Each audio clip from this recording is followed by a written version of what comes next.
Hello, my friend. You asked me how to get out of the trap of feeling under pressure studying and feeling anxious about it the whole time, actually feeling afraid of it, and not even daring to look at how others are studying or succeeding, but somewhere in yourself knowing that you do want to get this right and you want to succeed. But the more you want to succeed and the more anxious you get about it.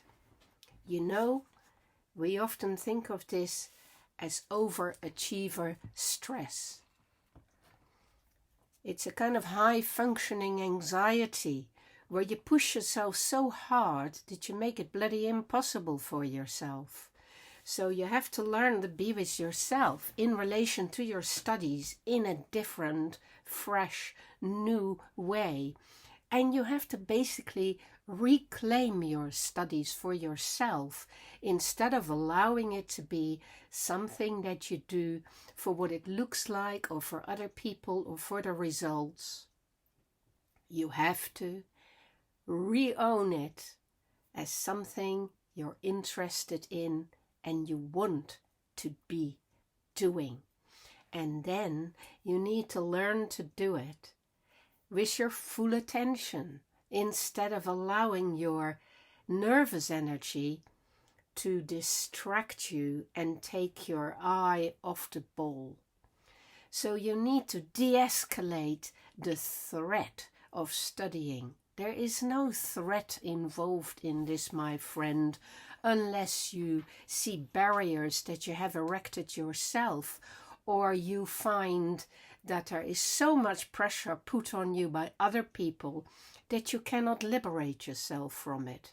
Well, then, my friend, you need that liberation more than ever, because you can't work under threat, and you certainly can't enjoy it. You can't become aerobic if you're constantly rushing with it and pushing yourself and fearing that it's going wrong. So get back to your objective. Get back to who you are and what it is you want to do. And what you want to do, you say it very clearly, is to learn to study. Well, that means to learn to enjoy studying, to learn to connect with the material that you want to find out about, even with topics that you haven't really chosen but are part of your studies. Each and everything you study deserves your full attention, your calm, peaceful, quiet attention, without rushing it, without setting deadlines or standards. Give yourself time to make it your own, to own it, to set small goals, to read through just a bit of it, not from cover to cover, to pick out the important things, to get captured by it, to rediscover your enjoyment in it, your interest in it, rediscover how much there is there of value that you want. That's when you start to feel that appetite for it again, and that allows you to savor it, to enjoy what you're reading, what you're taking on board, and to pause and to think, what have I just read? What have I just learned in the last 2 minutes? Oh yes, that I'm threatening myself.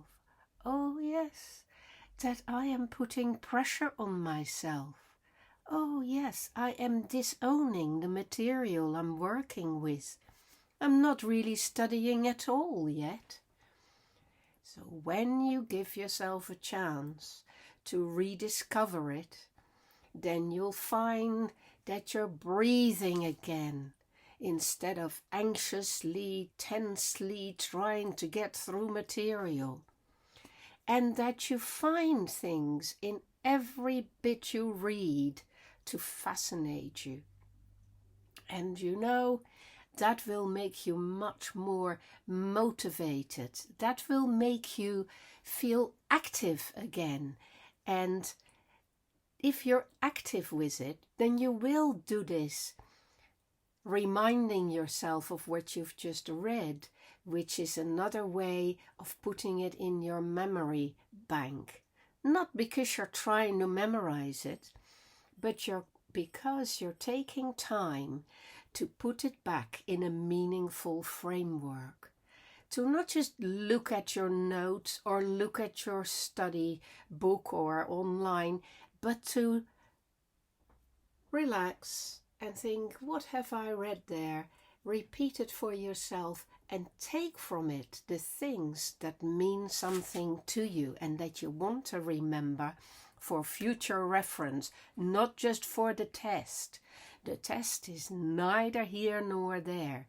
You gotta get above the test, above other people's standards, away from all of that stress-driven studying, that rushed, frantic studying that makes you skip the most important things, that make you kind of unable to soak it up naturally, and that make you constantly fear bad results, bad marks, and failure.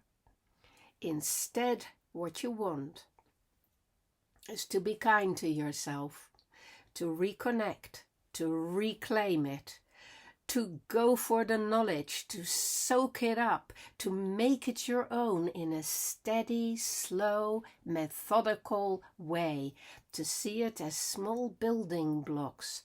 And even just gathering a few building blocks, if you're really immersed in it, you'll find that at any test, that's already enough to do something with it.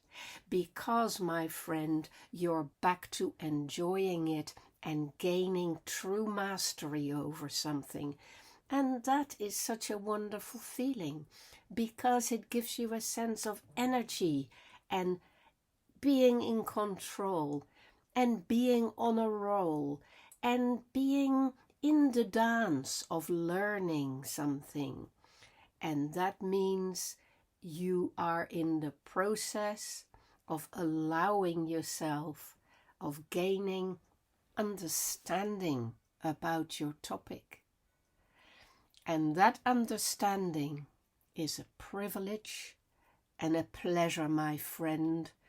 So don't turn it into something so dangerous and threatening and unpleasant, because you're just wasting your time and energy.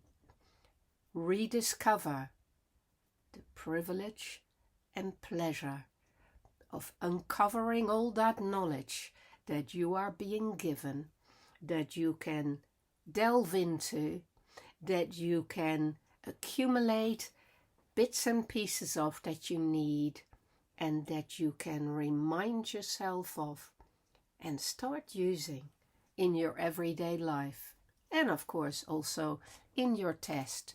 But that goes without saying, doesn't it? You don't have to worry about that at all. It's about you and your grasping of knowledge and your ownership of what you want to be part of you for the rest of your life.